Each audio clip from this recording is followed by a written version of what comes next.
তো guys finally Chinese মার্কেটে launch হয়ে গেল আইকো নাম্বার সিরিজ আইকো 15 সিরিজ।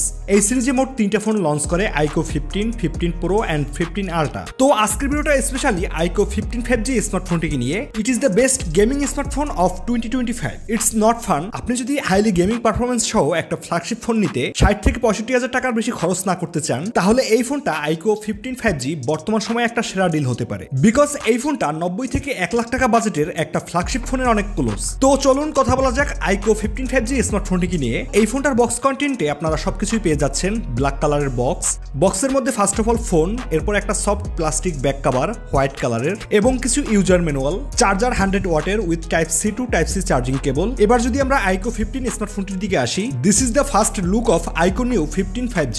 সবার প্রথম এই ফোনটা সবকিছুই আপনি ডিফারেন্ট দেখতে পাবেন, শুধুমাত্র লুকস ও ডিজাইন বাদে কম্পেয়ার টু আইকো 13 সিরিজ। তবে একদম কপি না, কিছুটা সিমিলার থাকছে আর কি। ওই ক্যামেরা মডিউলের চারপাশে 8GB লাইট স্ট্রিপস, যেটা নোটিফিকেশন আসলে মাল্টিপল কালারে গ্লো করে। এছাড়া সামনে পিছনে থাকছে glass back, body frame metal দিয়ে তৈরি। তবে আগের বার এই ফোনটার দুই সাইডে হালকা কার্ভ ছিল, এবার একদম ফ্ল্যাট হয়ে গেছে, যেটা হাতে নিলে বেশ প্রিমিয়াম একটা ভাইব দেয়। এর ডিসপ্লে প্রোটেকশন করছে শর্ট সানসেশন আলফা নামের একটা প্রোটেক্টর। ব্যাক সাইডে থাকছে গ্লাস ফাইবার পলিমার। তবে স্পেশাল হলো এবার এই ফোনটাতে দেওয়া হয়েছে IP68+69 এর fully water and dust resistant, যেটা এই ফোনটাকে 1.5 মিটার পানির মধ্যেও 30 মিনিটের মতন সুরক্ষিত রাখবে। এছাড়া এই ফোনটা মোট 4টা কালার ভেরিয়েন্টে লঞ্চ করে, যেমনটা আপনারা দেখছেন। তবে সব থেকে বেশি গর্জিয়াস ফিল দেয় হোয়াইট কালারটা। ডিসপ্লে সিন বেজেলস একদমই ন্যানো। এর স্ক্রিন টু বডি রেশিও 90.7%। এছাড়া এটা 6.85 ইঞ্চি M14 lead 2K LTPO Samsung এর অ্যামোলেড প্যানেল, যেটাতে 144 Hz এর রিফ্রেশ রেট দেওয়া হয়েছে।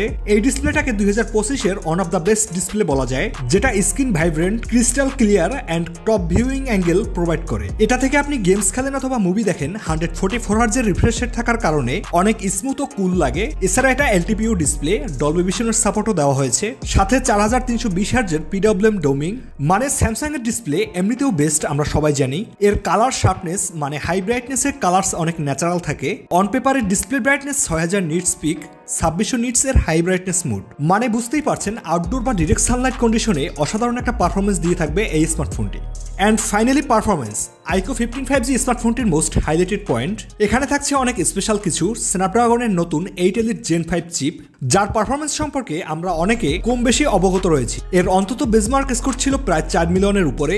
স্কোরের দিক থেকে অ্যান্ড্রয়েড জগতে একে বিট করার মতন কোনো চিপ এখনো তৈরি হয়নি বলতে পারেন। এর সাথে আইকোর তরফ থেকে পাচ্ছেন ডেডিকেটেড Q3 গ্রাফিক চিপ।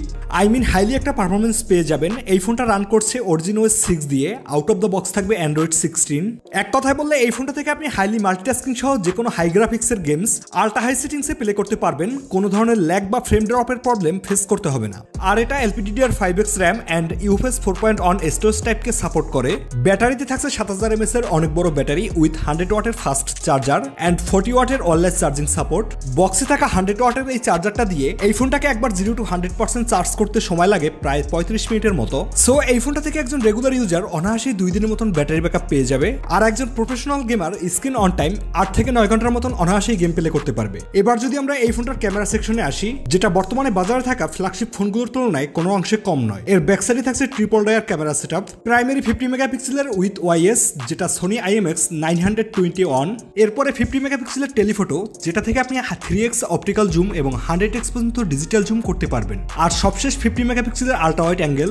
সেলফিতে থাকছে 32 মেগাপিক্সেলের একটা শুটার। সবার প্রথম এর পিকচার কোয়ালিটির কথা বললে এর ডিটেলস, কালার, শার্পনেস এক কথায় অসাধারণ, যেটা বর্তমানে মার্কেটে থাকা ফ্ল্যাগশিপ ফোনগুলোকে চ্যালেঞ্জ করতে পারবে। আর এর যে advance capable periscopic zoom lens রয়েছে, তার পারফরমেন্স লো লাইট কন্ডিশনেও অনেক ইমপ্রেসিভ। ডিটেলস অনেক শার্প থাকে জুম করলেও।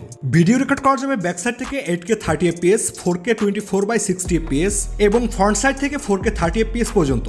কানেক্টিভিটিতে থাকছে network 5G, Wi-Fi 7, bluetooth 6.0, USB Type-C 3.2, NFC support সহ dual studio speaker, ultrasonic in display fingerprint scanner and IR ব্লাস্টারের সাপোর্টও থাকছে। এছাড়া বেসিক কিছু AI ফিচার্সও পেয়ে যাবেন। সো সবকিছু মিলিয়ে আইকো 15 5G ফোনটাকে আপনি 2025 এর একটা সেরা ডিল বলতে পারেন। বাকি এর বেস ভেরিয়েন্ট শুরু হয় 12GB 256GB স্টোরেজ থেকে and top variant 16GB ONTB storage পর্যন্ত। চাইনিজ মার্কেটে এর বেস ভেরিয়েন্টের দাম রাখা হয়েছে 4199 ইউয়ান, যেটা বাংলাদেশ বাংলাদেশি টাকায় কনভার্ট করলে অ্যারাউন্ড 60 থেকে 65,000 টাকার মতন আসে। এখন দেখুন 60 থেকে 65,000 টাকা বাজেটে আমরা পাচ্ছি অলমোস্ট একটা ফ্ল্যাগশিপ ফোন, যেটা বাংলাদেশে আসলে অবশ্যই আমাদের জন্য একটা ভ্যালু ফর মানি স্মার্টফোন হবে। আর এটা যেহেতু একটা চাইনিজ ভেরিয়েন্ট, অতটা গভীরে কভার করা হয়নি, এটা জাস্ট একটা ইনিশিয়াল ফার্স্ট ইমপ্রেশন ছিল। নেক্সট মান্থ এই ফোনটা হয়তো গ্লোবাল মার্কেটে লঞ্চ করবে, বাকি তারপর হয়তো এই ফোনটার একটা ফুল রিভিউতে কথা হবে। সো আজকের মতো বিদায় নিচ্ছি, দেখা হবে পরবর্তী কোনো ভিডিওতে। সবাই ভালো থাকবেন, সুস্থ থাকবেন।